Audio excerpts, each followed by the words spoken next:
Welcome! E aí, galera, beleza? Bem-vindo à nossa comunidade.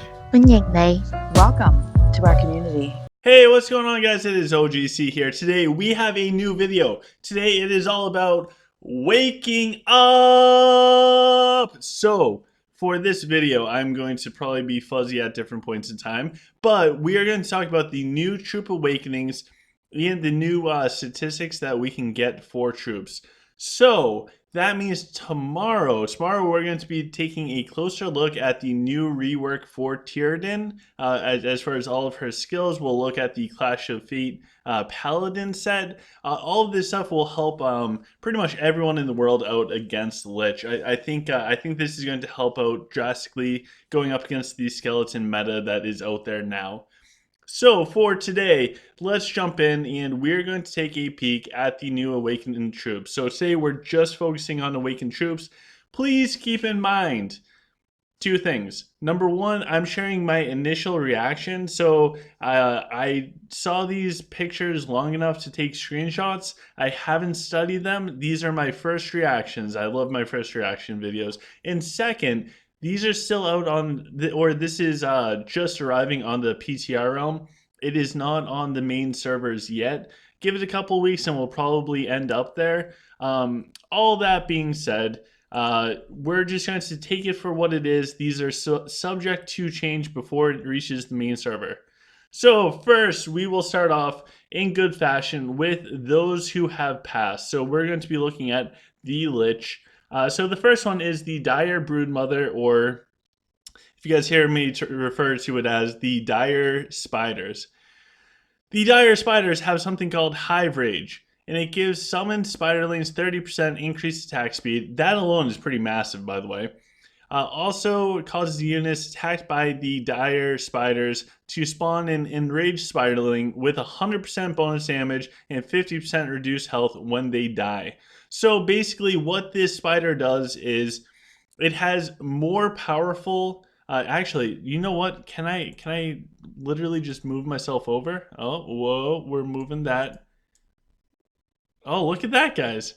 Are you guys still there? Oh, look at that. All right, so now everything's on this side. So what this basically does is it means that the Dire Spiderlings, or the Dire Spider, is going to have stronger Spiderlings out there, but it's also going to summon more Spiderlings when it kills units. Now, in order to summon the units, the actual spider will have to kill it off. And then it will come up with a super beefy or more powerful spiderling. I don't know how this will go, but I think that this is generally pretty good. Anytime you can get bonus damage dealing minions, that's huge. But wait, let's check out these Zen spiders. So these Zen spiders have something called something poison. We'll call it Volant poison. The Volant poison has each attack against poisoned targets successfully deals 30% more bonus damage, up to a max of 300% bonus damage. One thing to keep in mind, in this game, Art of Conquest, anytime you see massive percentages for anything, for anything, that is an indicator that something's going to be extremely strong. In this situation, it's going to be up to a maximum of 300% bonus magic damage. This is massive. So I think that fighting any troops that can be poisoned, this is going to be the way to go with these Zen spiders. These spiders themselves are going to deal massive amounts of damage. The other one, the Dyers, they're going to have their mini spiders, their spawnlings deal more damage. So it's kind of your pick on which one to go to. I think that the Zen ones will be better. Next, let's slide over. We're looking at some interesting stuff. And let's look at the Zen Saints. So we're jumping into the humans. The Zen Saints have something called Refraction. Refraction causes basic attacks in Holy Blast to temporarily reduce target accuracy by 30% and increase damage taken by undead targets by 20% and lasts for 3 seconds, cannot stack. So basically, the Zen Saints are the anti-skeletons. So Saints in general already have bonus damage to skeletons and everything like that. The refraction is just going to make it so that the undeads have even less accuracy and they take more damage. How impactful this will be, I honestly don't know. It's the we have to understand the root problem with the dire skeletons. The dire skeletons, their problem is not that you can't kill them. The problem is they die and then they become invincible for 3 additional seconds. They are not hard to kill on their own. It's the fact that they stick around for an extra 3 seconds. That's the problem. That's the root problem. So how good the Zen Saints will be, it's too early to tell because the skeletons aren't usually the massive damage dealing portion, at least not the frontline skeletons. They do good damage. Don't get me wrong. Anytime you can reduce that, that's huge. But most of the damage will come from warlocks, and your saints will very rarely be attacking the warlocks. Next, we have the Dire Saints. So the Dire Saints cause healing done to reduce target damage taken by 40% and increase their moral. So for humans, and I think that this is true, even fighting against Lich, my first reaction, this is a first reaction video, no testing done. I haven't even tried these in games. I'm just reading the abilities and telling you the first thing that comes to my mind. The Dire Saints, I think, are hands down better in every aspect of the game. The reason why, again, earlier when we talked with the spiders, and anytime you see big percentages, meaning something might be overpowered, this right here is that 40% damage reduction to whatever they heal for 3 seconds, and it increases the moral. So walk through this with my hypothetical.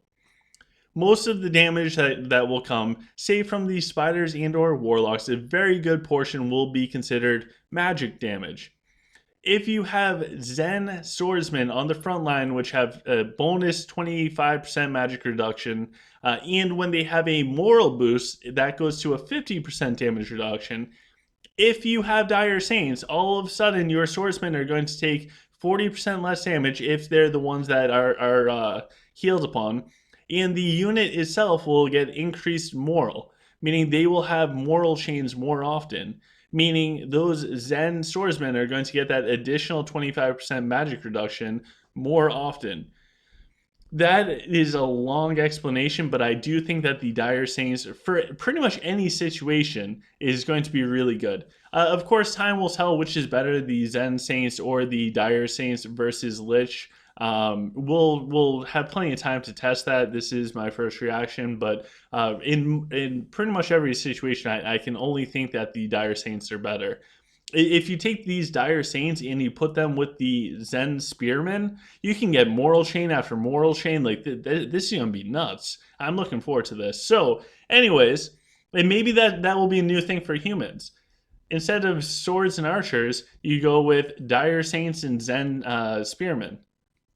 Who knows? Might be a first. Might be calling it here. Check back to this video in the future. Let me know if I'm right. Next, we have the Zen, I'm just going to call these tanks. War Machine sounds more like a siege. Anyways, the Zen tanks, they give mounted machine gun attacks a 30% chance to shoot a bonus missile that deals heavily physical damage to enemies in the target area and reduce their damage against mechs by 25%, lasts for 2 seconds. So this sounds like the Zen tank is going to be paired up pretty well with mechs in your line. So there is a possibility that the mech tank combo might come back. I kind of doubt it, but there is always that chance. So the Zen tanks look like they pair with the mechanics very well. Next, we have the Dire tanks. So the Dire tanks, they have homing beacon. Their primary attack marks a enemy target with a homing beacon for 1.5 seconds, increasing ally accuracy, critical hit chance, and critical hit damage against it by 10%. This right here, I think, will be able to take down bigger targets quite a bit. Anytime that you can increase critical chance and or critical hit damage, in accuracy, you're just going to increase your DPS drastically. I don't know if allies in this, if that includes heroes, this is going to be pretty massive. So, for example, if this hits a Bane and all of a sudden your Mako is dealing more critical hit damage, this has the potential of spiraling out of control. Between the Zen and the Dire tanks for dwarfs, I really don't have a solid opinion. I think both are viable, both in different situations. And to be honest, I have never played dwarf other than clearing out a couple void stages. So I'm not the person to get the dwarf advice from. So let's move on to something that is a little bit more cool. Let's talk about Manaworms. So, the first one is the Dire Manaworm. This has something called Beauty Sleep. It heals 7 random allies every 5 seconds during hibernation. So while the dragon's just sitting there, it's going to heal up 7 random allies every 5 seconds. Upon waking up from hibernation, it heals all allies for a percentage of their max health that scales with the time hibernated. Few things with this, and these are some pretty big things. Number 1, for those random 7 heals, does that include heroes? Because it's always nice to heal up your heroes. Number 2, how much does it heal with those 7 random heals? And number 3, how does that percentage of their max health healing scale? Like, what's that actually look like? Is it 0.1% of the max health per second, or is it 1% max health per second, which would be too broken? I understand, but we're going with examples. So I think that this has potential to be really good. We're going to actually have to test it and see it in gameplay to understand if the healing is worth it or not. Because there's the Zen Manaworm. So the Zen Manaworm has something called Sleepy Cyclone. So before hibernating at the start of the battle, it releases a Sleepy Cyclone in a straight line that deals magic damage and stuns all enemies struck by for 3 seconds. After the sun wears off, affected enemies have their attack speed and movement speed reduced by 40% for 10 seconds. Does not affect massive units. A couple things right off the bat. If the healing is horrible from the Dire Manaworms, then the Zen Manaworms are going to be fantastic. These are wicked cool. So stunning enemies, it looks like it's going to be like a Rufio stun right down for 3 seconds, but it's almost better than a Rufio stun because it's going to reduce the attack speed and movement speed by 40% for 10 seconds. If you guys remember our interview from Mr. Toby says like the first 10 seconds of the battle pretty much decides it. Maybe the first 10 to 20 seconds. You can tell real quick who's going to win. This could have a huge impact on that initial burst at the beginning of the battle. So I would keep your eyes on this. Right now, if I had to pick, I am leaning towards the Zen Manaworm simply because it has a stun. I don't know if it stuns heroes. If it stuns heroes, hands down better. If you reduce that enemy's Jax in Denji or Mako, if you reduce their attack speed by 40%, that's massive. So I am definitely leaning towards the Zen Manaworm simply because I value the crowd control and debuffs at the start of the battle way more than maybe having a good heal at the end of the battle. That's just me. Next, we get to the turtles. All right, so everybody's thinking, what's going on with turtles? So before we look at these, there is some more context. On the PTR realm, they did nerf turtles for off races. So if you have your own turtle that's included with your gold cap, it's getting nerfed next patch, straight up. So that being said, off the top of everything, I don't think turtles will be good or useful anymore unless they are borrowed. That means dual towers, the mine events, Clash of Fate, everything else along those lines. I don't think turtles will be as popular as before. I think that they're going to be too weak considering how much space they take up. That's just me. I think borrowing turtles, depending on how these awakenings go and everything else, so again, testing, we need to test this. Depending on that, you might still see borrowed turtles with certain types of formations. But anyways, I'm getting way too sidetracked. So let's look at the Zen turtle for the Rockin' Race. It has On the House, which is kind of a nice name. So On the House is when its ale effect is activated, the dragon turtle triggers a bonus ale effect for 2 non-turtle allies. Basically, if you are a Rockin' player, this is your dragon, or this is your turtle. Sorry, it's called a Zen dragon turtle or tortoise. This is your turtle if you are Rockin'. Simply because you pop that ale right at the beginning, 2 other units of yours are going to instantly start going. This, by the way, this turtle by itself could make Rockin' great again. Jeez, I'm going to get demonetized for saying that, but this turtle by itself could make Rockin' great again. Why? Because imagine you're going out with 4 packs of swords, a couple packs of archers, and the turtle. You pop that turtle at the beginning, both of your archers start doing piercing arrows, then you can still do more piercing arrows with those archers. The enemy's backline is all dead because you're using a yellow dragon with a hero predation, blessed, of course, and it's a total AHS face melter dragon. You just won the battle. You are now the greatest player in the game. So I might have gone carried away there, but I do think that the Zen turtles, this is the only turtle if you were playing Rockin'. Next, we have the Dire Dragon Turtle, aka the Dire Turtle. This has the Dividation Shell. So, getting half a yin-yang pattern, sounds like talk. Each time a friendly hero casts an activated ability, sounds really similar to talk, excluding abilities granted by equipment. Very, very similar to talk. Upon completing the pattern, energize a random allied unit, increasing its damage, attack speed, and health by 3% for 20 seconds. The strength of this effect increases by 3% every time it's triggered, can stack. So this is kind of like the prolific trance from talk, but inverse. So instead of depleting every time, this is going to increase every time.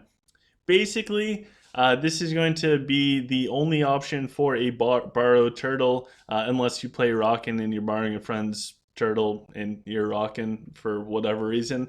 Don't know. I don't really want to know. But anyways, this works the opposite as the prolific trance. The mechanics behind it sounds exactly like prolific trance from talk.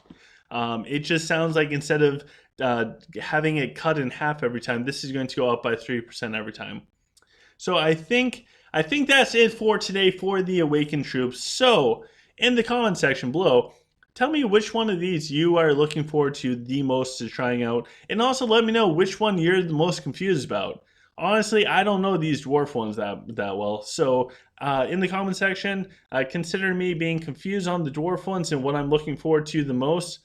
Dire Saints. I swear, guys, somebody out there is going to do Zen Spears with Dire Saints and is going to destroy everybody. With that, make sure you like, share, subscribe, smash that thumbs up button in the description of this video. If you want to see these screenshots, like when they first come out, join our Discord. That information is in the description of this video. Join our Patreon if you want to further support this channel, and or make sure that I can get my Ice Mocha for Clash of Fate. And if you want merch, go to the merch store. It's in the description below, and you might actually allow me to make an in-game purchase, which I never get to do anymore. So, with that, guys, have a wonderful day. Tomorrow we'll cover Tyradin and or the Paladin Clash of Fate set. Take care, guys.